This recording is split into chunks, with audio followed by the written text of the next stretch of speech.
श्री गणेशाय नमः. श्रीपाद श्रीवल्लभ स्वामींने नमः. ओम नमो भगवते श्री गोपाल बाबाय नमः. श्री गोपाल बाबा महाराज आश्रम पिठापूर प्रकाशित श्रीपाद श्रीवल्लभ संपूर्ण चरित्रामृत अध्याय 8. दत्त अवतार वर्णन. आत्मसाक्षात्कार कसा होतो. ब्रह्मज्ञानासाठी जो आर्त झाला तोच ब्राह्मण.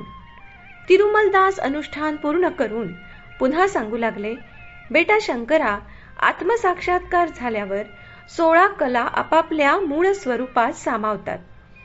त्या देवता शक्ती मूळ स्वरूप चैतन्यात प्रवेशतात व आत्मज्ञान ब्रह्म स्वरूपात मिसळते. अशा ब्रह्मज्ञानासाठी जो तळमळतो तोच ब्राह्मण. प्राण, विश्वास, आकाश, वायू, अग्नी, जल, भूमी, इंद्रिय, मन, अन्न, बल, विचार, मंत्र, कर्म, लोक आणि लोकातील विविध नामे अशा या 16 कला आहेत. श्रीपाद श्रीवल्लभ 16 कलांनी परिपूर्ण असा परब्रह्म अवतार आहे. आहारानेच मन होते. सात्विक आहाराने मन निर्मल होते. विधात्याने आधी प्राणाची निर्मिती केली. प्राण म्हणजे विश्वातील सर्व प्राणी. हे हिरण्यगर्भ या नावाने ओळखले जाते. सृष्टीकर्त्याला पण हिरण्यगर्भ म्हणतात. मानवाची भौतिक व मानसिक ज्ञानाविषयी जी प्रेरणा त्यालाही प्राण म्हटले आहे. प्राणमय कोशाच्या जीवधातू शरीराला शक्ती शरीर म्हटले आहे. प्रथम प्राणमय शरीर रोगग्रस्त होते. सृष्टी निर्मितीच्या स्फुरणातून पंचमहाभूते तयार झाली. पंचमहाभूतांपासून पंचेंद्रिय निर्माण झाली. त्यांच्या सहकार्याने एकाच वेळी काम करण्यासाठी मन निर्माण झाले. माणसाने आहाराविषयी फार जागरूक राहायला हवे. आहारातील सूक्ष्म अतिसूक्ष्म अंशाचा मनावर परिणाम होतो. शक्तियुक्त शुद्ध मनाचे जे विचार असतात त्यालाच मंत्र असे म्हणतात. यज्ञ यागादी कार्यात जे मंत्रोच्चारण केले जाते त्याला कर्म असे म्हणतात. कर्मामुळे प्रपंच निर्माण झाला. नामरूपाविना प्रपंच नसतो. अशा प्रकारे दुःख मूल संकट 16 रंगाने रचले जाते. माणसातले एक एक इंद्रिय एका एका देवतेने प्रभावित असतात. समाधी स्थितीत असलेल्या योग्याला आत्मसाक्षात्कार झाल्यावर 16 कला आपल्या मूल तत्वात विलीन होतात. योग्याच्या भौतिक शरीरातील इंद्रिय शक्ती विश्वातील पंचमहाभूतात लीन होतात. कर्मेंद्रिय व ज्ञानेंद्रिय असलेला प्राणी ज्ञान प्राप्ती व कर्म केल्याशिवाय राहू शकत नाही. अहम गेल्याशिवाय मोक्ष नाही. मनुष्य अहमच्या प्रेरणेने कर्म करीत असतो. अहम हे मनबुद्धीच्या नियंत्रणात असलेली चैतन्य ज्योती आहे. आत्मसाक्षात्कार झाला की त्याचे अहमचे केंद्र, त्याचे मायाजाल सर्व शाश्वत परमात्म्यात लीन होते. त्यामुळे तो व्यक्तित्व रहित होतो. परमात्मा मात्र व्यक्तित्व सहित शक्तिरूप आहे. योगी सिद्धावस्थेत असताना त्यांचा स्थूल देह जरी कर्मफल अनुभवित असला तरी तो अलिप्त राहून मुक्तावस्थेत राहतो. परमात्मा या सिद्ध अवस्थेतील योग्याच्या द्वारे आपल्या लीला प्रकट करीत असतो. योग्याला जर वाटले की ही शक्ती सामर्थ्य माझे आहे तर त्याचे गर्वहरण करतो. परमात्मा योग्याला साधन म्हणून वापरतो. म्हणून योग्याचा अहंकार परमात्म्यात विलीन व्हावा. श्री बापनाचार्यांनी मल्लिकार्जुन शिवलिंगात सूर्यमंडलातून शक्ती घेऊन शक्तिपात केला. असा शक्तिपात केल्यानंतर त्या मूर्तीची शांती करावी लागते. नाहीतर त्या मूर्तीच्या तेजाने पुजाऱ्याला व भक्तांना त्रास होतो. मल्लिकार्जुनात झालेल्या शक्तिपातात हजारो लोकांच्या समक्ष झाला. सूर्यमंडलातून तेज निघून शिवलिंगात सामावलेले सर्वांनी पाहिले. हजारो माणसांना अन्नदान करून त्याची शांती केली गेली. त्याचवेळी पिठिकापूरच्या स्वयंभू दत्तमूर्तीत पण शक्तिपात झाला होता, पण तो कोणी पाहिला नव्हता. अंतर्ज्ञानी योग्यांनाच ते ठाऊक होते. त्यामुळे तेथे शांती प्रक्रिया झाली नाही.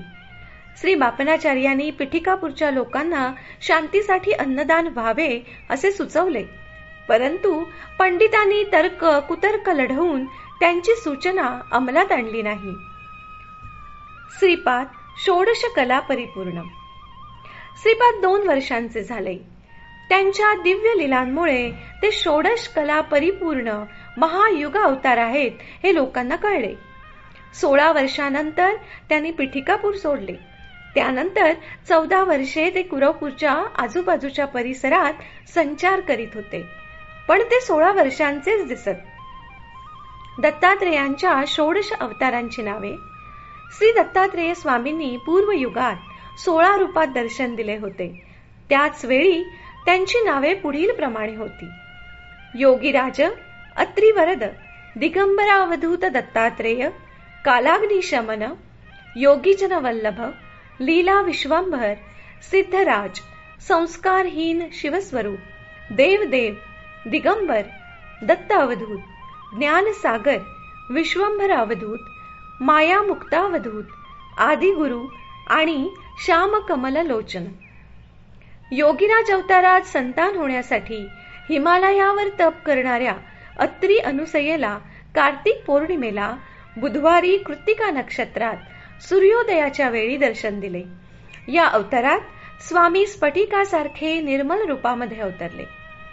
अशा रीतीने अवतरणाऱ्या दिव्य स्वरूपाला अत्री महर्षींनी 100 वर्षे समाधी स्थितीत दर्शन घेतले होते. त्या महर्षींच्या तपोअग्नीने तिन्ही लोक तप्त झाले. ते शांत करण्यात एका कार्तिक शुद्ध प्रतिपदा गुरुवारी प्रातःकाळात गुरु होरात रोहिणी नक्षत्रात अत्री महर्षींना 6 हातांनी दिव्य दर्शन देऊन वरदान दिले. त्यांचे नाव अत्री वरद अवतार पडले. अत्री वरद रूपात साक्षात्कार झालेले अत्री महर्षी म्हणाले, मला तुझ्यासारखे संतान अनुग्रहित कर.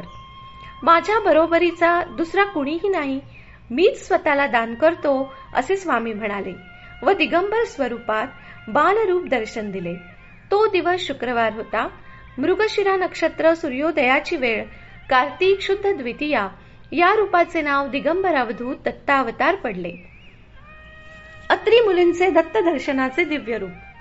दिगंबर अवधूत दत्त अवताराचे अत्री अनुसया दोघांनीही दर्शन झाले. मार्गशीर्ष पौर्णिमा बुधवारी महर्षींच्या डोळ्यातून प्रलय अग्नीसारखे अति उग्र तेज बाहेर पडले. ते तेज अनुसया मातेच्या गर्भात प्रवेश होताच त्याचे उग्रत्व नाहीसे झाले. ती परमज्योती पुत्र स्वरूपात बदलली. त्याचेच नाव कालाग्नी शमन दत्त अवतार पडले. बेटा शंकरभट्टा, त्या कालाग्नी शमन दत्त मूर्तींची अप्पलराज शर्मांकडे अनेक पिढ्यांपासून आराधना होत आहे. श्री दत्त अवतार श्रीपाद श्रीवल्लभ काळ. कालाग्नी शमन स्वामी मार्गशीर्ष पौर्णिमा गुरुवार मृगशिरा नक्षत्रात सायं संध्या समयी लीला बालक रूपात जन्माला आले. त्या मूर्तीचे नाव योगी जन वल्लभ अवतार पडले. बेटा गणेश चतुर्थी शुभ दिवशी सूर्योदयात चित्रा नक्षत्रात तुला राशीत सिंह लग्नात श्रीपाद श्रीवल्लभ पिठिकापूर महापुण्यरूपिणी सुमती मातेच्या पुत्र रूपात कलियुगात प्रथम अवतरले. योगीराज वल्लभ रूपाने प्रकट झालेल्या आपल्या स्वामींना अनेक मुनिपुंगवांनी योग मार्ग उपदेश करण्याची विनंती केली. त्यांची परीक्षा घेण्यासाठी स्वामींनी एका माया कन्येची निर्मिती केली. तिच्याशी खेळत रमत एका नदीत अंतर्धान पावले. तेच लीला विश्वंभर अवतार. ही लीला पौष शुद्ध पौर्णिमा बुधवारी प्रातःकाळी घडली. बेटा ती माया कन्या दत्तात्रयांची अर्धांगी लक्ष्मी रूप अर्धनारीश्वर तत्वात असते. हे एक दैवी रहस्य आहे. श्री दत्तात्रयांची विविध अवतार रूपे. प्रभूंनी थोडा काळ बद्रिका आश्रमात निवास केला.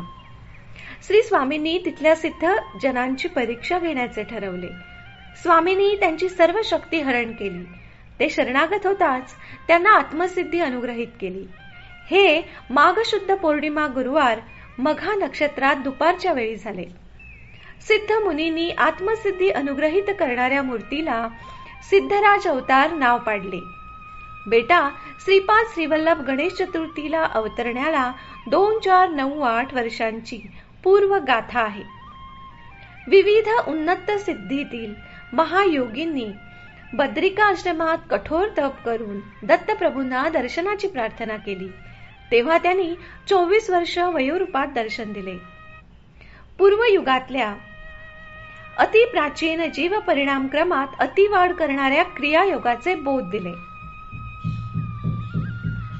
सहज परिणाम दशेत लाखो वर्षात न येणारे पूर्णत्व मानसिक चैतन्य क्रियायोगाने थोड्या वर्षातच सिद्ध होते.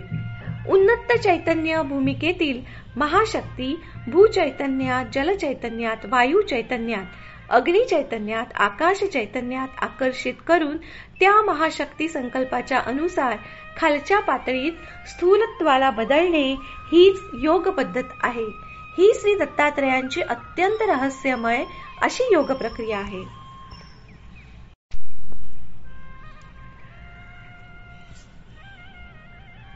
त्यामुळे शरीरातील कणात प्राणवायू वृद्धी करून अशुद्ध वायूचे प्रमाण कमी करतो. मनुष्य मृत्यूशी विजयी होऊन मृत्युंजय होण्याचा राजमार्ग क्रियायोग बोध करणाऱ्या परमगुरूंना श्री बाबाजी म्हणतात. श्री बाबाजींनीच चांडाल रूपात आदि शंकराला दर्शन देऊन ज्ञानबोध केला होता. ते अजूनही सशरीर आहेत. श्री बाबाजी रूपात दर्शन देणाऱ्या श्री दत्तात्रेयांना पृथ्वीवर अवतरण्याची प्रार्थना करणे महायोगी विसरले.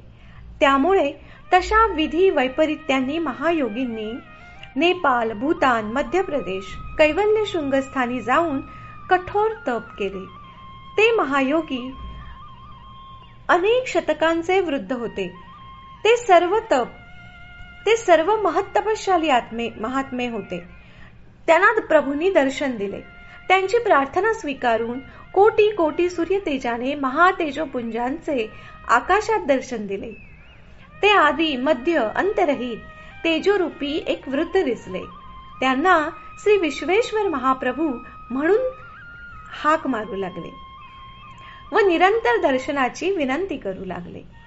त्यांना प्रभूंनी आश्वासन दिले की ते दर 12 वर्षांनी दर्शन देतील. मुनींनी तो कालावधी लांब जाणवला तर दर 6 वर्षांनी देतो म्हणाले. पण तोही लांब कालावधी आहे असे मुनी म्हणाले. तेव्हा सिद्ध मुनींनी या भूतलावर अवतरण्याची त्यांना विनंती केली. तेव्हा श्री विश्वेश्वर महाप्रभूंनी 2498 वर्षानंतर श्री पीठिकापुरात श्रीपाद श्रीवल्लभ रूपात अवतरण्याचे आश्वासन दिले. त्यांचे अंश अवतार 12 वेळा अवतरतील असे सांगितले. 12वे श्री रामलाल महाप्रभू नावाचे अंश अवतार वासुदेवानंद सरस्वती यतींना निर्विकल्प समाधी स्थिती अनुग्रहित करतील असे आश्वासन दिले. वासुदेवानंद सरस्वती श्री पीठिकापुरात श्रीपाद जन्मस्थानी श्री बापनाचार्यांच्या स्वगृहाचे दर्शन काही काळाने करतील. त्या जन्मस्थळी जन्मभूमीत पादुका प्रतिष्ठा योग दुसऱ्यालाच अनुग्रहित करण्याचे ठरवलेले आहे. त्यामुळे वासुदेवानंद सरस्वती पादुका प्रतिष्ठा करू शकणार नाहीत. बेटा शंकर भट्टा, एखादे कार्य होण्यास न होण्यास दुसऱ्याच प्रकारे होण्यास श्रीपाद श्रीवल्लभांचे संकल्पच कारण आहेत. तेव्हा मी म्हणालो, अहो तिरुमलदास, पादुका प्रतिष्ठा विषय लहानसाच ना. जन्मभूमीत पादुका प्रतिष्ठा होण्यास शेकडो वर्षे वाट पाहावी लागेल का? तेव्हा तिरुमलदास म्हणाले, बेटा, तोच श्रीपाद श्रीवल्लभांचा चमत्कार आहे. त्यांच्या संकल्पाविना पान देखील हलत नाही. बद्री अरण्यात संजीवनी पर्वत प्रांतात द्रोणागिरीत 24 वर्षांच्या वयात ते बाबाजी नावाने वावरत होते. नेपाल, भूतान, मध्य प्रांतात कैवल्य शृंगमध्ये श्री विश्वेश्वर महाप्रभू रूपात वृद्ध अवस्थेत दर्शन देत असत. सध्या कुरोपूरमध्ये 16 वर्षांच्या बालयती रूपात दर्शन देत आहेत. ते एकाच समयी 3 रूपात दर्शन देत असत. आद्य पराशक्ती श्री कन्यका परमेश्वरी बाबांच्या बहिणीच्या रूपात वावरते. ती दशाश्वमेध धारेच्या गुहेत होती. बेटा, श्रीपादांच्या लीला अचिंत्य, अतर्क्य व याआधी कधी न पाहिलेल्या ऐकलेल्या असतात. मार्कंडेय महर्षींच्या और्ध्वर्यात वैश्य मुनींनी महान यज्ञ केला होता. तेव्हा श्री कन्यका परमेश्वरीने दशाश्वमेध यज्ञात दर्शन दिले व आशीर्वाद दिला. हा दिवस आषाढ पौर्णिमेचा, जो व्यास महर्षींचा जन्मदिवस आहे व गुरुपौर्णिमेच्या नावाने प्रसिद्ध आहे. सर्व गुरूंचे गुरु आदिगुरु श्री दत्तात्रेयच. परशुराम महान यज्ञ करत असताना श्रावण शुद्ध अष्टमी सोमवारी स्वामी कृष्ण आवळ्याच्या झाडाखाली बसून पिंपळनाग नावाच्या मुनींना त्यांनी यथार्थ शिवतत्व बोध केला. त्याला शिवस्वरूप संस्कारहीन अवतार म्हणतात. ब्रह्माजी एकदा वेद विसरले तेव्हा एका भाद्रपद चतुर्दशीला गुरुवारी शततारका नक्षत्रात दत्त स्वामींच्या आश्रयास गेले. तेव्हा स्वामींनी वेद अनुग्रहित केले. ते अवतार देवदेवावतार झाले. यदू महाराजाला अवधूत रूपात दर्शन देऊन आपल्या 24 गुरूंविषयी सांगून अनुग्रहित केले. त्याचे नाव दिगंबर अवतार पडले. हे आश्विन शुद्ध पौर्णिमा बुधवारी घडले. गोरक्ष नावाचा सद्भक्त होता, त्यालाच गोरक्षनाथ म्हणतात. त्याला एका ज्येष्ठ पौर्णिमेला स्वामींनी साक्षात्कार दिला. त्या मूर्तीलाच दत्त अवधूत अवतार नाव पडले.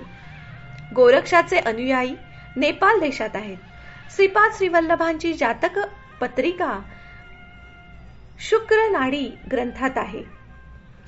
जेव्हा ती नेपाळ देशातून कालावधीने श्री पीठिकापुरास पोहोचेल तेव्हापासून श्री पीठिकापुरी दत्त पादुका दर्शनासाठी नेपाळ देशातूनही लाखो लोक येतील. बेटा, सिद्धराज अवतारानंतर त्यांचा संपूर्ण ज्ञानयोग अवतारात प्रवेश झाला. फाल्गुन शुद्ध दशमी रविवार प्रातःकाळी ज्ञान योगात प्रवेश झालेल्या या अवताराचे नाव ज्ञानसागर अवतार पडले. आपल्या प्रभूमुळे ज्ञानयोग स्वीकारून सिद्ध मुनी आपापली साधना करीत जगले. त्यांच्या परीक्षेसाठी अत्यंत विकृत रूप धारण केले. त्यांनी संपूर्ण शरणागत झालेल्या योग्यांना संपूर्ण अनुग्रहित केले. हे चैत्र शुद्ध पौर्णिमा मंगळवार चित्रा नक्षत्रात झाले. त्यालाच विश्वंभर अवधूत अवतार नाव पडले. काशी क्षेत्रात एक सद्ब्राह्मण होता. एका वैशाख शुद्ध चतुर्दशी बुधवार स्वाती नक्षत्रात त्यांच्या घरी पितृकार्य होते. पवित्र श्राद्धाच्या दिवशी कौपिनधारी भिक्षेकर्याने आपल्या कुत्र्यासोबत घरात प्रवेश करून घर अपवित्र केले. त्या ब्राह्मणाला खूप राग आला. आलेल्या भिकाऱ्याने कुत्र्यांकडून वेद मंत्र वदवले. आगंतुक श्री दत्तस्वामींना तेव्हा ओळखून ब्राह्मण त्याच्या पाया पडला. तो ब्राह्मण एका जन्मात विष्णू दत्त नावाचा महान दत्तभक्त होता. स्वामी प्रसन्न झाले व म्हणाले, कलियुगात स्वतः श्रीपाद श्रीवल्लभ रूपात अवतरतील तेव्हा ब्राह्मण दंपती सुमती अप्पलराज शर्मा नावाने त्या अवताराचे जन्मदाते होतील. त्यांच्याकडे कालाग्नी शमन दत्त मूर्तीची आराधना होत राहील व ते स्वतः त्यांच्या पुत्र रूपात अवतरणार आहेत. हा अवतार मायामुक्त अवधूत आहे. जंभासूर वध करण्यास दत्तस्वामी अनघा लक्ष्मी सह अवतरले होते. तो अवतार आदिगुरु अवतार नावाने झाला. एका कार्तिक शुद्ध द्वादशीला बुधवारी रेवती नक्षत्रात सूर्योदय समयी श्री दत्तप्रभूंच्या श्याम कमल नेत्रांनी दिव्य तेजाने व अमृत दृष्टीने आपल्या नेत्रांमार्फत असंख्य लोकांना दर्शन दिले. तो श्याम कमल लोचन अवतार झाला. श्री दत्तप्रभू भोग मोक्ष प्रदाय. त्यांच्या पादुकांची आराधना केली तर त्यांचीच आराधना केल्यासारखी होते. 4 कुत्र्यांच्या रूपात 4 वेद त्यांच्या पादुका चाटत असतात. यावरून त्यांच्या पावित्र्याची कल्पना माणूस तर सोडाच, पण देवदेवता सप्तर्षी देखील करू शकणार नाहीत. पूर्वी वामन अवताराच्या वेळी वामदेव महर्षी नावाचे एक ऋषी होते. जन्माच्या वेळी त्यांनी मातृगर्भातून डोके बाहेर काढले. सर्व परिसर निहाळला व पुन्हा गर्भस्थ झाले. तेव्हा देवता ऋषींनी प्रार्थना केल्यानंतर ते पुन्हा गर्भातून बाहेर आले. दोनदा जन्मल्यामुळे ते आजन्म द्विज व ब्रह्मज्ञानी ठरले. श्रीपादांच्या जन्माच्या वेळीही असेच घडले. तेही दोनदा जन्मल्यामुळे तेही आजन्म द्विज व ब्रह्मज्ञानी आहेत. या अवतारात त्यांना गुरु नाही. ते अखंड अनंत अद्वैत सच्चिदानंद स्वरूप आहेत. ते त्रिमूर्तीचे संयुक्तिक रूप नसून त्यांच्याही अतीत असे खास तत्व आहेत. त्रिमूर्तीच्या अतीत असलेल्या चौथ्या तत्वाचे सूचक म्हणून ते गणेश चतुर्थीला चित्रा नक्षत्रात तुला राशीत सिंह लग्नात जन्मले. प्रवृत्ती गण व निवृत्ती गणांचे अधिपती असलेल्या गणेश तत्वाची पण यात सूचकता येते. चित्रा नक्षत्राचा अधिपती अंगारक म्हणजे मंगळ. तो पापस्थानी असला की माणसाच्या जीवनात अमंगल गोष्टी घडतात. या अमंगलाचा परिहार करावा व म्हणून ते चित्रा नक्षत्रास जन्मले. या अमंगलाचा परिहार करावा व जीवाला शुभप्रसाद द्यावा म्हणून ते चित्रा नक्षत्रात जन्मले. या नक्षत्रात श्रीपादांचे पूजन अर्चन केल्यास विशेष फलप्राप्ती होते.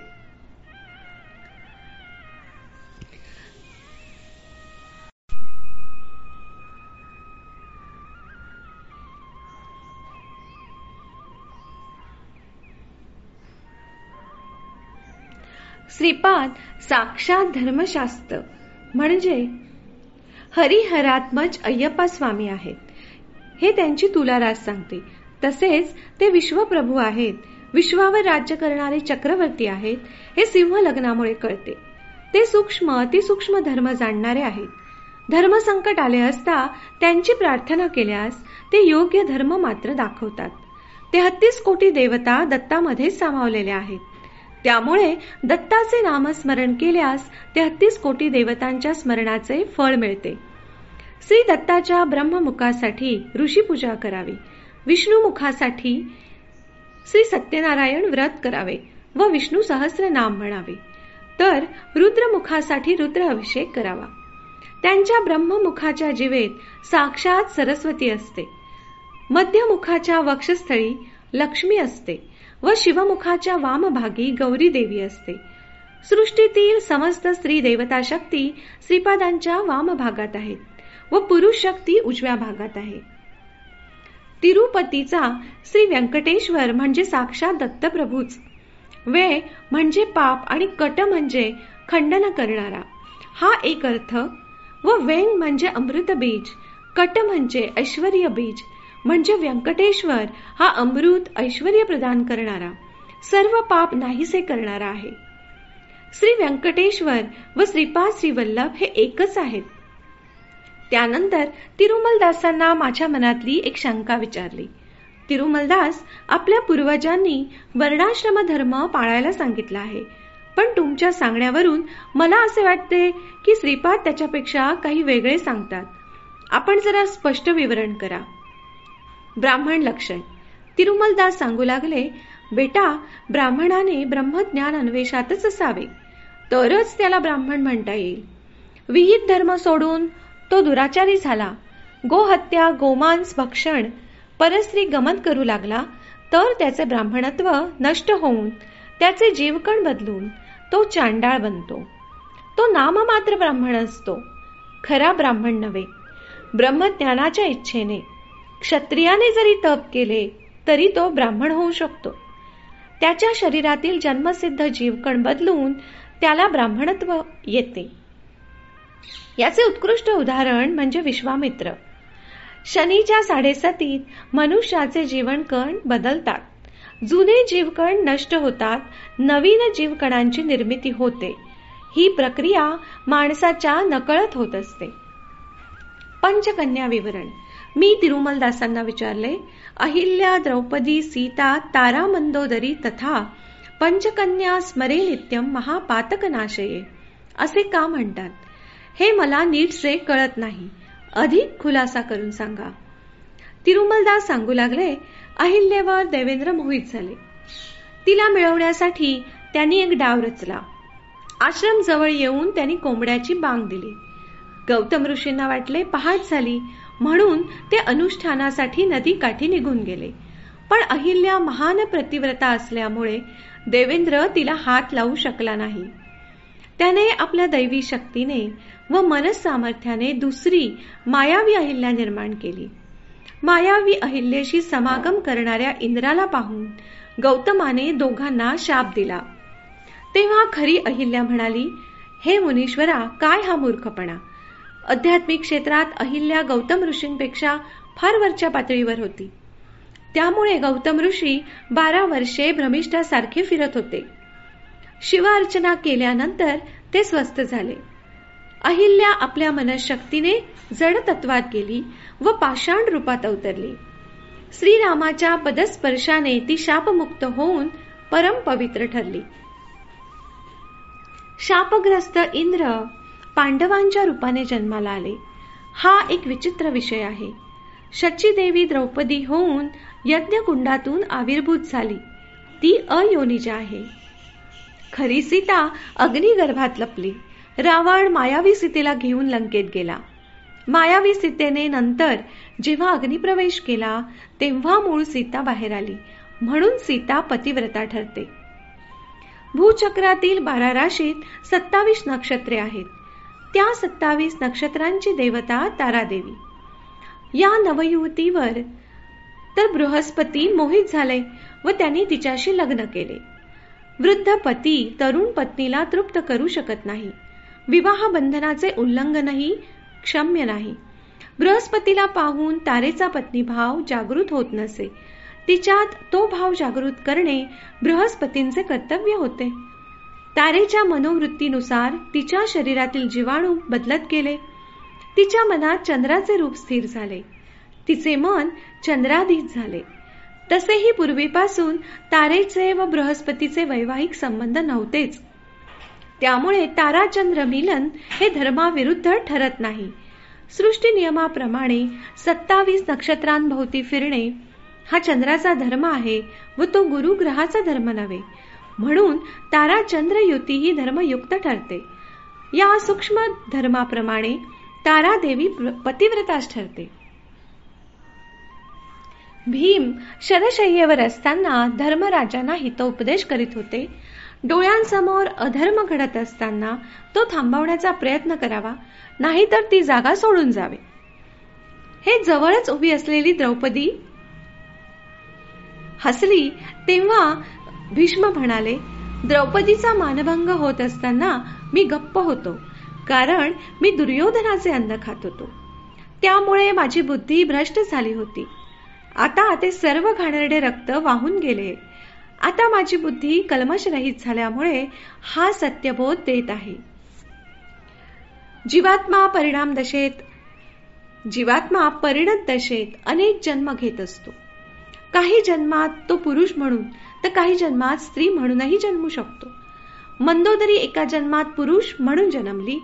त्या जन्मात तिला 3 बायका होत्या. पहिली चंचल स्वभावाची, दुसरी दुष्ट प्रवृत्तीची, तिसरी मृदू स्वभावाची. नंतरच्या जन्मात पहिली पत्नी वाली म्हणून जन्मली, दुसरी पत्नी रावण म्हणून जन्मली व तिसरी पत्नी बिभीषण म्हणून जन्मली. त्यावेळी मंदोदरी प्रथम वालीची पत्नी झाली व अंगदाचा जन्म झाला. नंतर ती रावणाची पत्नी झाली. रावण वधानंतर ती बिभीषणाची राणी झाली. प्रत्येक वेळी तिचे जीवाणू वेगळे वेगळे होते. म्हणून मंदोदरी पतिव्रताच ठरते. कर्मचक्र परिणाम. तिरुमलदास म्हणाले, तू म्हणतोस ते अगदी खरं आहे. अकारण पत्नीची हिंसा करणारा 7 जन्म बालविधवा होतो.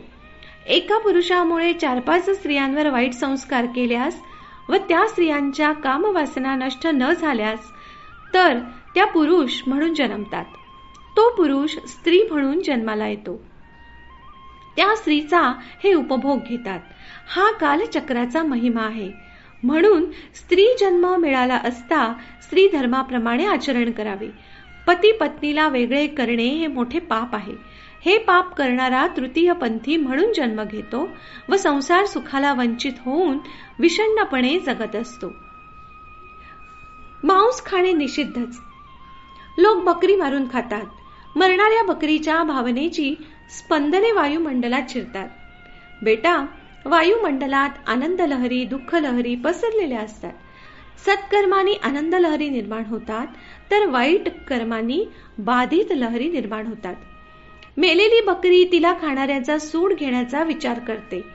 त्या ध्यासाने ती मानवी जन्म घेते. बकरी खाणारा बकरीचा जन्म घेतो. असे हे सूडचक्र चालू राहते. म्हणून माणसाने क्षमाशील होऊन जगण्याची सवय लावावी. सात्विक माणूस बकरीला मारून तिचे मांस खाण्याचा विचार करू शकत नाही.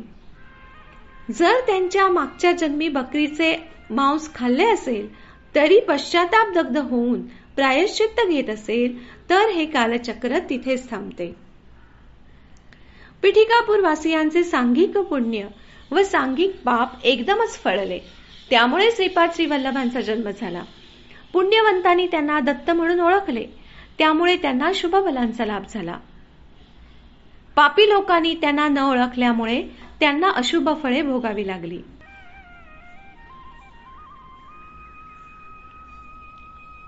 इकडे दत्ताची आराधना करायची व तिकडे श्रीपादांची निंदा करायची अशा लोकांना रौरवादी नरक प्राप्ती होते. आपल्याला समजत नसेल तर चूप बसणे बरे, पण दिव्य मंगल रूपाची निंदा करू नये असे करणे म्हणजे चेहऱ्याची आरती करीत असताना पायाला खीळ ठोकण्यासारखे आहे.